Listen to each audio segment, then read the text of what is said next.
My name is Ray Lewis. I am a retired Philadelphia police captain.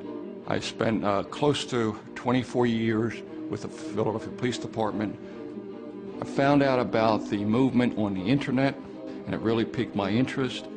The more I read about it, the more I became convinced that this movement was a very important movement and I could contribute. This is a corrupt system. The government is corrupt, the corporations are corrupt, and there's major changes need to be made. On November 17th, I was down there supporting the protest.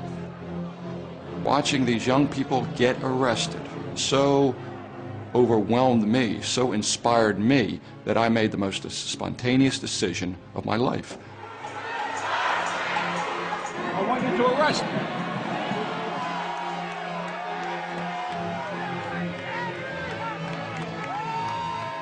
I heard just a tremendous raise in the volume. It was cheers and cheers, and it literally gave me goosebumps. It was like validation. Here's a law enforcement officer, and he's saying what we're about is right. Walking across that intersection handcuffed was the proudest moment of my life.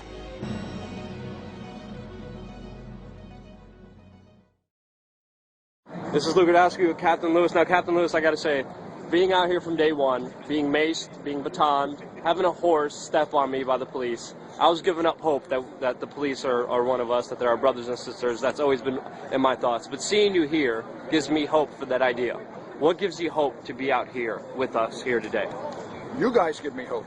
The fact that so many of you were willing to live in the cold and live on this hard concrete and marble and not have the proper food or bath facilities and whatnot, and day after day after day, I said, this is remarkable. You inspired me to come down. Mm-hmm. Now, what I've always been saying is that the police are not the enemy. The police could be our brothers, could be our sisters, could be our aunts, our cousins. We're all family, we're all one in this world. But how do you think we could reach out to more police officers? I mean, what changed you? What made you, as a former police officer, as a former police captain, understand the problem and be out here and support? And how can we, as an organization, as a movement, get more police officers on our side? Okay. I understand the tremendous frustration everybody has, and that's got to be vented. And it's vented against those people who are trying to stop you from your demonstrations and protests. And you can't hold it in because you're so pent up with the anger at the system and nobody listening to you. And we voted for Obama. And he was a great, I mean, I actually cried when he was inaugurated because I never thought I'd see the day. And I thought, wow, what a new America. And he has been the biggest phony. Yep. And he's let everybody down. And I'm even disappointed in his wife. I thought she would have some influence if he started to go this way, but she hasn't. So that frustrates the hell out of me. And so anyway, I understand the reason for protesters to have to vent. But I really don't think it helps the cause, okay? If you're, I don't see it helping the cause to win over the police by shouting at them, calling their mothers' names, because we can't make enemies of them, all right? They're the ones that we have to win over, because they are us, and they got to realize they are us.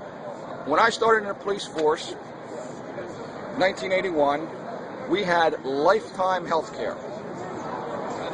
When I left, they were giving 3 years health care. Wow. I just heard recently, I believe they're now negotiating, the city wants to give them 1 year. Well, guess what's next? Okay? No. And it goes down and down and down. Yeah. And the pensions, when I joined, I got a really good pension. Newcomers now, new recruits, they had that pension slashed in half. And this is all because the tax base of the cities is dwindling. And why is the tax base dwindling? Because jobs, the manufacturing jobs, all the jobs are being shipped overseas by the millionaires who want to become billionaires. So they become, the greed is so corrupt. I mean, if you're a millionaire, you have gold faucets, you have a gold-plated toilet seat. I mean, how much more do you need? Yeah. And then when you're in that position, you know what they're doing? They give money to politicians to veto any raise in the minimum pay. Yep. And it's just so obvious that these are soulless people.